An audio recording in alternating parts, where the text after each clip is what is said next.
नमस्ते। Skill India mission के अंतर्गत हम आपके लिए लाए हैं एनएसटीसी स्किल पॉडकास्ट, जहां हमारी कोशिश है कि हम कैसे इंडिया के यूथ को इमर्जिंग करियर अपॉर्चुनिटीज और रिक्वायर्ड ट्रेनिंग के बारे में जानकारी दें। आज के एपिसोड में हमारे साथ है हमारी अब तक की सबसे यंगेस्ट गेस्ट साइका अजहर अली, जिनकी ट्रांसफॉर्मेशनल जर्नी बहुत लोगों के लिए प्रेरणा का स्रोत है। साइका फ्रैंकफर्ट इंस्टीट्यूट की स्टूडेंट रही है और 20 वर्ष की उम्र में एयर अरेबिया में एयर होस्टेस हैं। आज हम साइका से उनके अब तक के सफर के बारे में जानेंगे। साइका, आपका आज के स्किल पॉड के एपिसोड में बहुत बहुत स्वागत है। Hello everyone, my name is Saika Azhar Ali. So I just wanna tell you how was my experience in Franklin Institute and Franklin Institute से मुझे क्या help मिली जो कि आज मैं cabin crew बन सकती हूँ. By the way, I'm a cabin crew of Air Arabia Airlines right now. But 2 years पहले मेरा एक सपना था cabin crew बनने का, जो कि मेरे लिए easy नहीं था. मैंने इन 2 years में बहुत कुछ सीखा. मेरी फैमिली ने बहुत स्ट्रगल किया और अब जाके मैं एक कैबिन क्रू बनी हूँ। तो आज मैं अपना एक्सपीरियंस आप सबके साथ शेयर करना चाहती हूँ कि फ्रैंकलिन ज्वाइन करने से पहले जब मैंने ये सोचा था कि मुझे एक एयर होस्टेस बनना है, और उसके बाद फ्रैंकलिन ज्वाइन करने के बाद मुझे क्या इम्प्रूवमेंट हुआ मुझ में, जिसने मुझे हेल्प किया एक कैबिन क्रू का इंटरव्यू क्रैक करने के लिए, और जिसकी वजह से आज मैं एक कैबिन क्रू हूँ। बहुत अच्छा लगता है ये बोल के 2 साल पहले जब मैंने ये सोचा था कि मुझे कैबिन क्रू बनना है, मैं एक कैबिन क्रू बनना चाहती हूँ, मैं एक कैबिन क्रू हूँ, ये सोच के ये बोल के बहुत प्राउड फील होता है। सिर्फ मुझे ही नहीं, मेरे पेरेंट्स को बहुत प्राउड फील होता है कि आज मैं एक अच्छी जगह हूँ, एक अच्छी लाइफ जी रही हूँ, एक अच्छी इनकम है मेरी, अच्छा अर्न कर रही हूँ, अपने फैमिली को फाइनेंशियली हेल्प कर पा रही हूँ। बिकॉज मैंने ये फील्ड इसलिए ही चूज़ किया था। मैं आपको स्टार्टिंग से बताना चाहूँगी, जब मैं 12th स्टैंडर्ड में थी इन 2019, तब मैंने डिसाइड किया कि मुझे एयर होस्टेस बनना है। मैंने ये फील्ड इसलिए चूज़ किया क्योंकि मैंने बचपन से ही अपनी फैमिली को बहुत स्ट्रगल करते देखा है, अपने फादर को बहुत स्ट्रगल करते देखा है, कि कैसे उन्होंने उनका हार्ड वर्क देखा है, कि कैसे वो हमारे एजुकेशन पे सब कुछ इन्वेस्ट कर रहे थे, और उनका एक सपना था कि हम सक्सेसफुल बन सके, यानी उनके बच्चे सक्सेसफुल बन सके। By the way, I have 5 members in my family, both of my parents, and we are 3 siblings, out of which I'm the eldest one. I have 2 younger brothers. They both are students right now. तो मैं घर में सबसे बड़ी थी, और मेरे father का सपना था कि सबसे पहले मुझे अपनी बेटी को कामयाब बनाना है, उनको पहले सक्सेस करना है, फिर मेरे बेटे भी उनके साथ साथ उसको देख के इंस्पायर होंगे। और जैसा मेरे फादर ने सोचा वैसा ही हुआ। Actually I belong to an agriculture family. हम बेसिकली बिहार से बिलोंग करते हैं, but my father they took decision that उन्होंने ये डिसीजन लिया कि हम दिल्ली शिफ्ट होंगे ताकि उनके बच्चों को एक अच्छी एजुकेशन मिल सके। तो मेरे फादर का ये डिसीजन था जिसकी वजह से आज मैं यहाँ हूँ। हम सब दिल्ली शिफ्ट हुए, जहाँ पे मैंने अपना पूरा एजुकेशन कंप्लीट किया। Middle class family, as you all know कि मिडिल क्लास फैमिली में फाइनेंशियल प्रॉब्लम हमेशा रहती है। तो मैंने अपनी पूरी स्टडी एक गवर्नमेंट स्कूल में कंप्लीट की। गवर्नमेंट स्कूल से स्टार्टिंग हुई, गवर्नमेंट स्कूल में ही अपनी पूरी एजुकेशन कंप्लीट की। फिर जब मैं 12th स्टैंडर्ड में थी, तब मैंने डिसाइड किया कि मुझे एक ऐसा जॉब करना है, एक ऐसे फील्ड में जाना है जहाँ मैं कम एज में अपने पेरेंट्स को, अपने फैमिली को फाइनेंशियली हेल्प कर सकूँ, और एक अच्छी लाइफ मिल सके मुझे। और मैंने ये सारी चीज़ें एक कैबिन क्रू के जॉब में देखी। मैंने देखा कि cabin crew they travel whole the world, हम पूरा ट्रैवल करते हैं, नए नए लोगों से मिलना, every day we meet new peoples, and ये बहुत अच्छा लगता है। आज मैं एयर अरेबिया एयरलाइंस में हूँ, तो मुझे ये सोच के बहुत अच्छा लगता है कि मैं कहाँ से कहाँ आ गई हूँ। मैंने कभी नहीं सोचा था कि इतनी जल्दी मेरी लाइफ इतनी ज़्यादा चेंज हो जाएगी। तो मैंने पहले ही नहीं सोचा था, जब मैंने सोचा था कि मुझे कैबिन क्रू बनना है, तब मेरे माइंड में ये नहीं आया था कि कैबिन क्रू क्या होता है। एक्चुअली मैंने रियल में कभी कैबिन क्रू को देखा नहीं था। 2019 की बात कर रही हूँ। 2019 में मैं और मेरी फैमिली, हम कभी एयरक्राफ्ट में नहीं बैठे, तो हमको बिल्कुल भी आइडिया नहीं था कि कैबिन क्रू होते क्या है, उनकी रिस्पॉन्सिबिलिटीज़ क्या होती है, कैबिन क्रू क्या करते हैं, कैसे दिखते हैं।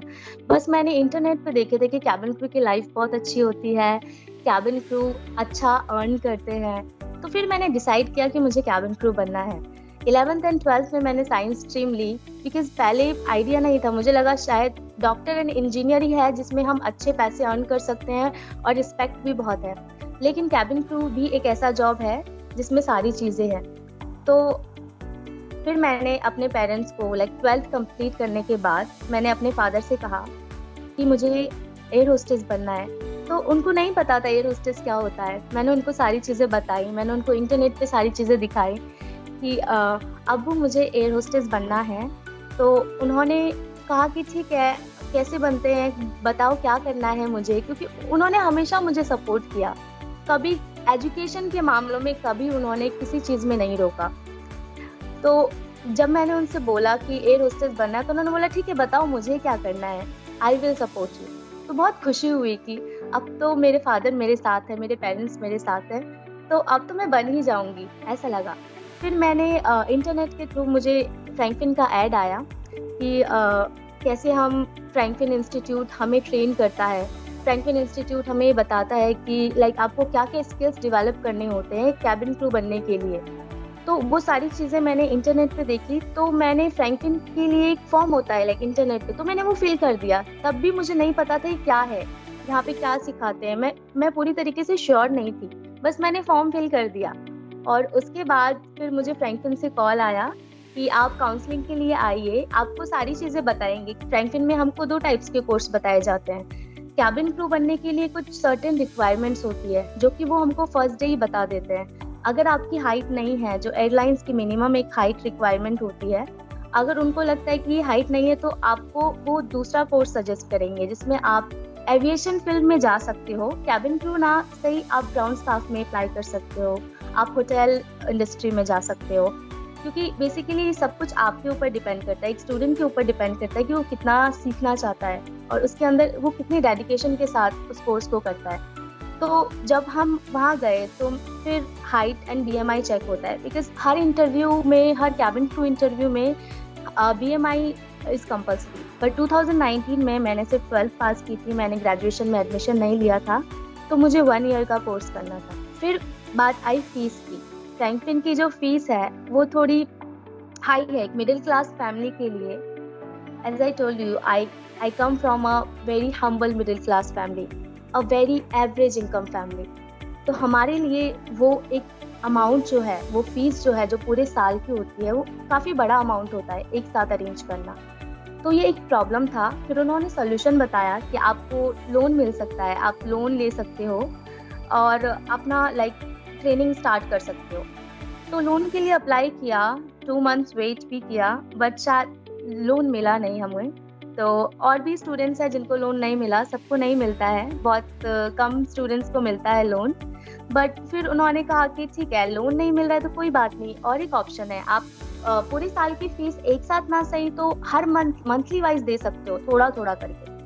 तो मेरे फादर ने कहा ठीक है।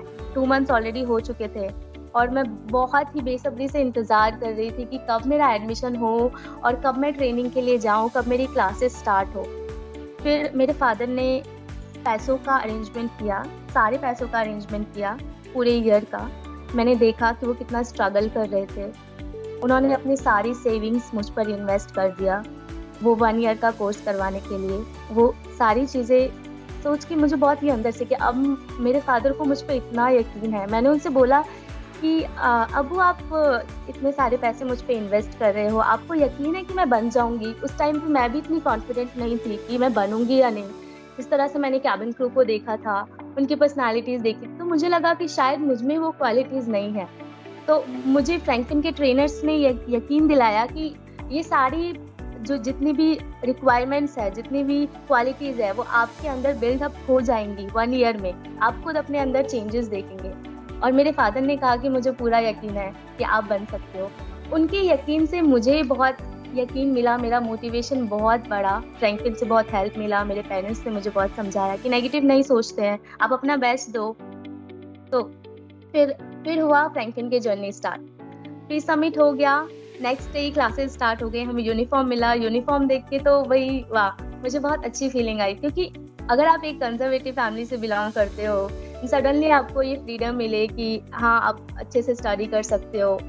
आप फ्रैंकलिन के यूनिफॉर्म में कोई प्रॉब्लम नहीं है, बट पहले मुझे लगा था शायद कहीं मेरे फादर को प्रॉब्लम हो, लेकिन जितना हो सका मैंने किया लाइक अपनी तरफ से। हम फ्रैंकलिन, मुझे आज भी याद है मैं अपने फादर के साथ जाती थी, क्योंकि हमारी सोसाइटी ऐसी नहीं थी। अगर मैं उस यूनिफॉर्म में अपनी सोसाइटी में बाहर घूमूं तो लोग बातें बनाते, तो मैं बुर्का पहन के जाती थी अपने यूनिफॉर्म के ऊपर। और मेरे फादर, मेरी पूरी ट्रेनिंग, पूरे 1 ईयर तक जितनी भी क्लासेस हुई, मेरे फादर मुझे अपने साथ लेके जाते थे, ताकि लोग कोई बातें ना बनाए, लोगों को बोलने का मौका ना मिले कि लड़की को बहुत छूट दे दी है।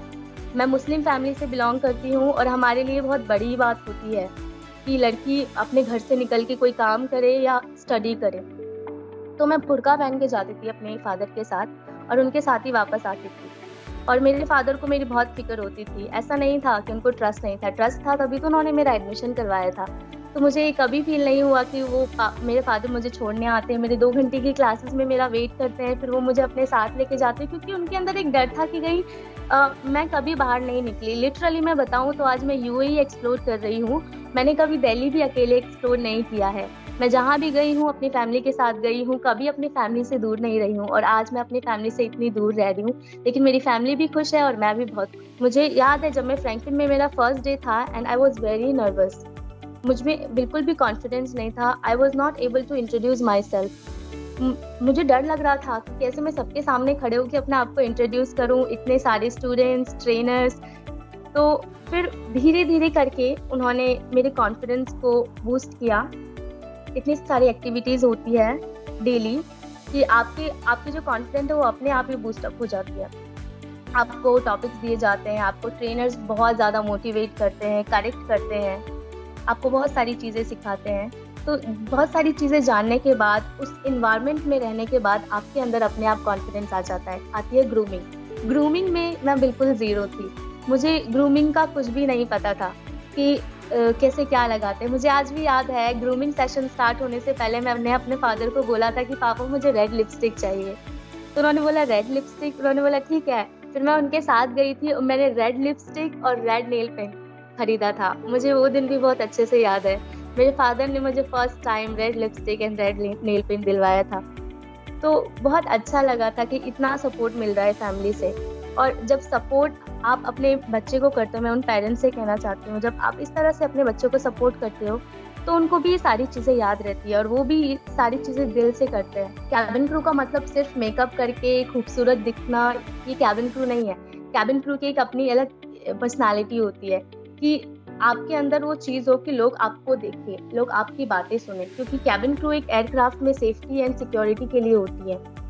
और कैबिन क्रू में हाइट भी इसलिए रिक्वायर्ड है क्योंकि जो एयरक्राफ्ट में इक्विपमेंट्स होते हैं वो एक सर्टेन हाइट्स पे होते हैं, और उस हाइट की वजह से जितने भी इमरजेंसी इक्विपमेंट्स होते हैं तो कैबिन क्रू का उतना हाइट होना ज़रूरी है, ताकि कोई भी इमरजेंसी हो तो वो इक्विपमेंट्स को ला सके और पैसेंजर्स को बचा सके। Cabin crew they are the face of the airline. जैसे हम अभी कैबिन क्रू है तो हम एयर अरेबिया एयरलाइंस को शो करते हैं, तो ग्रूमिंग इसलिए रिक्वायर्ड है कि आप अच्छा दिखे तो कंपनी का एक अच्छा इंप्रेशन पड़ेगा। तो ये सारी चीज़ें फ्रैंकलिन में ही मेरी ठीक हुई। मुझे ग्रूमिंग की बिल्कुल भी नॉलेज नहीं थी, मुझे काजल के सिवा कुछ भी लगाना नहीं आता था। मेरी मम्मा शी इज़ अ हाउसवाइफ, तो उनको भी नहीं पता ये चीज़ें। और हम बिहार से बिलोंग करते हैं तो हमें यहाँ मॉडर्न शहर के बारे में उतना नहीं पता था। जैसे आजकल आप सबको जितना पता है, इंटरनेट के थ्रू आपको बहुत सारी चीज़ें पता चल जाती है कि कैसे मेकअप करते हैं all. But that time in 2019 मेरे पास लिटरली यहाँ आने से पहले भी अपना पर्सनल फ़ोन नहीं हुआ करता था। मैं अपने मम्मा का फ़ोन यूज़ करती थी, अपने अब्बू जान का फ़ोन यूज़ करती थी। मेरे पास पर्सनल फ़ोन यहाँ जब मेरा सिलेक्शन हुआ एयर अरेबिया में, तब मैंने अपना पर्सनल फ़ोन लिया। आपको फ्रैंकलिन इंस्टीट्यूट में सारी ट्रेनिंग ऐसे दी जाती है जैसे एयरलाइंस में सिलेक्शन होने के बाद यहाँ हर एयरलाइंस की अपनी एक ट्रेनिंग होती है। आप डायरेक्ट इंटरव्यू क्रैक करके कैबिन क्रू नहीं बन जाते हो। इंटरव्यू क्रैक करके एक ट्रेनिंग होती है। किसी एयरलाइंस में 40 डेज़, लाइक हमारे एयरलाइंस में 40 डेज़ ट्रेनिंग होती है, किसी में 3 मंथ्स की होती है, 6 मंथ्स की होती है। सबकी अपनी एक ट्रेनिंग टाइमिंग है।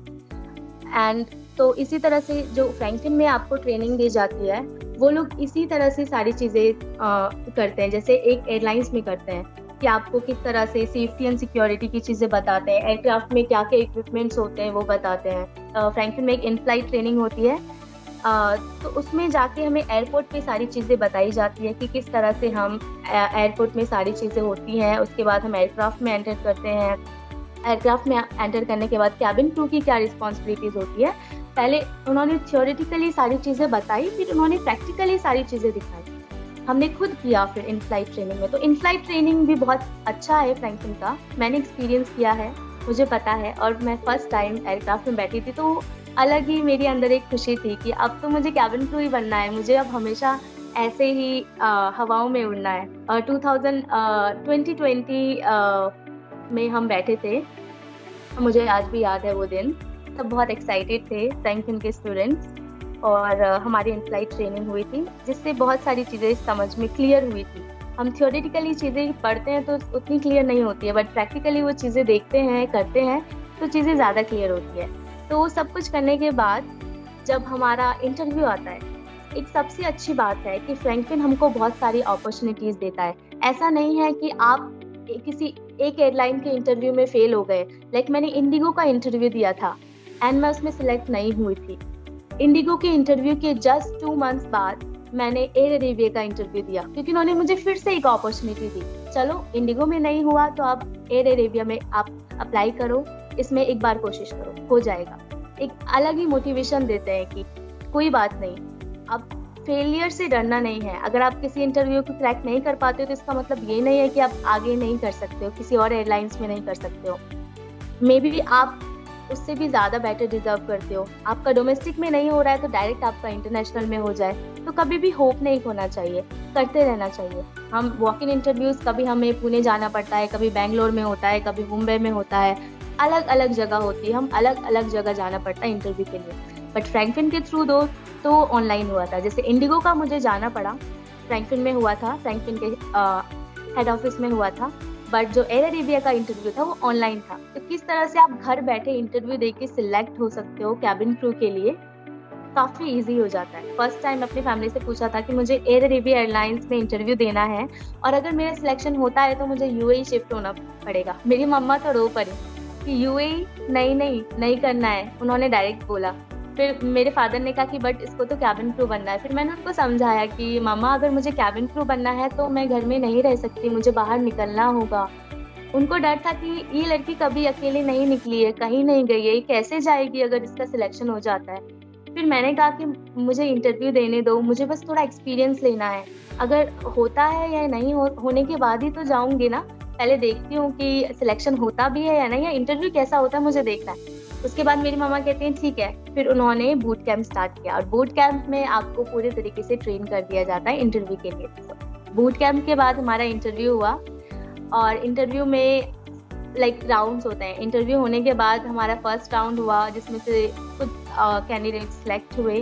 उसके बाद सेकेंड राउंड हुआ जो वीडियो इंटरव्यू का था, वो सिलेक्ट हुआ and direct then after 1 week जब हमको टिकट एंड वीज़ा मिला तो we all were so surprised कि ये क्या। मैंने और भी जो फ्रैंकलिन के स्टूडेंट्स थे मैंने उनसे पूछा, फिर मुझे रियलाइज़ हुआ कि सिर्फ मैं अकेली नहीं हूँ, सब बहुत ज़्यादा सरप्राइज्ड है कि ये क्या हो गया। मतलब किसी को यकीन नहीं हो रहा था कि हम सब सिलेक्ट हो गए हैं और हमारा टिकट एंड वीज़ा आ गया है और हम यूएई जा रहे हैं, किसी को भी यकीन नहीं हो रहा था। वो एक अलग ही खुशी थी जिसको मैं कभी नहीं भूल सकती।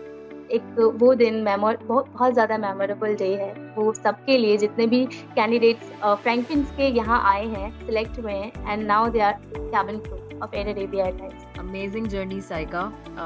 आपकी स्टोरी सुनते समय पूरे टाइम मेरे चेहरे पे भी स्माइल थी कि किस तरह आपने अपने सपनों को साकार किया। And thank you for sharing your story in detail with us. किसी शायर ने शायद सही कहा है कि मंजिल उन्हीं को मिलती है जिनके सपनों में जान होती है, पंखों से कुछ नहीं होता, हौसलों से उड़ान होती है। Exactly ma'am. बहुत ही खूबसूरत और सिंपल अंदाज में आज आपने हमें अपनी ट्रांसफॉर्मेशन स्टोरी के बारे में बताया। बुर्का पहन के क्लासेस जाने वाला इंसिडेंट भी काफ़ी टचिंग था और मुझे लगता है कि आपके सपनों को उड़ान देने में आपके परिवार और स्पेशली आपके फादर की सोच और सपोर्ट सराहनीय है। एंड ऑफ कोर्स फ्रैंकलिन ने जो रोल अदा किया आपकी जर्नी में। 20 साल की उम्र में आप इतनी सक्षम हैं, फाइनेंशियली इंडिपेंडेंट हैं। We all are very proud of your achievements और मुझे लगता है भारत की बहुत सी बेटियों के लिए आप एक इंस्पिरेशन है साइका। बहुत बहुत शुक्रिया हमें ज्वाइन करने के लिए and we wish you all the best for your future endeavours. जितने भी लोग बनना चाहते हैं कैबिन क्रू एयर होस्टेस, मैं उनसे यही कहना चाहूँगी कि पहले आप डिसीजन लीजिए कि आपको क्या करना है। जब आपको लगे कि हाँ मैं ये कर सकती हूँ, तो बिल्कुल भी हेजिटेट मत होइए, अपने पेरेंट्स से बात कीजिए और उनको समझाइए कि क्या होता है। बिकॉज एक मिडिल क्लास फैमिली के लिए बहुत मुश्किल होता है एक साथ इतने जो फीस होती है वो अरेंज करना। लेकिन मैं आपको बता दूं, अगर आप ये कर लेते हो और इस कोर्स को अपने डेडिकेशन, अपने हार्डवर्क के साथ कर लेते हो, तो आपकी 1 मंथ की सैलरी, आपकी जो पूरे साल की जो फीस है वो 1 मंथ की सैलरी में कवर हो जाएगी, ट्रस्ट मी। और मेरे फादर ने बोला था कि आपका एक बार सिलेक्शन हो जाए ना इंटरनेशनल एयरलाइन में, मुझे यकीन है आप ये पूरे साल की फीस मुझे आप 1 मंथ में दे दोगे। और आज वो बहुत प्राउड फील करते हैं जब ये सच हुआ। आई एम श्योर कि आपके फादर की सपोर्ट की जो जर्नी है, जो बहुत बहुत ही सराहनीय है। और बहुत सारे ना सिर्फ आप बहुत बड़े इंस्पिरेशन हैं, आपके पेरेंट्स का सपोर्ट भी बहुत इंस्पायरिंग है। और इनफैक्ट अब मैं ये भी बताना चाहूँगी इस माध्यम के थ्रू कि since Frankfinn is an NSDC partner, तो एनएसडीसी के थ्रू स्किल लोन का सपोर्ट हम अपने पार्टनर्स को प्रोवाइड कर रहे हैं। तो जो आपने फीस अफोर्ड करने को लेके बात की, उसको सॉल्व करने की डायरेक्शन में ये एक हमारा प्रयास है, जो होपफुली आगे आने वाले बच्चों को जरूर मदद करेगा। आज के एपिसोड में हमें ज्वाइन करने के लिए बहुत बहुत आपका धन्यवाद साइका।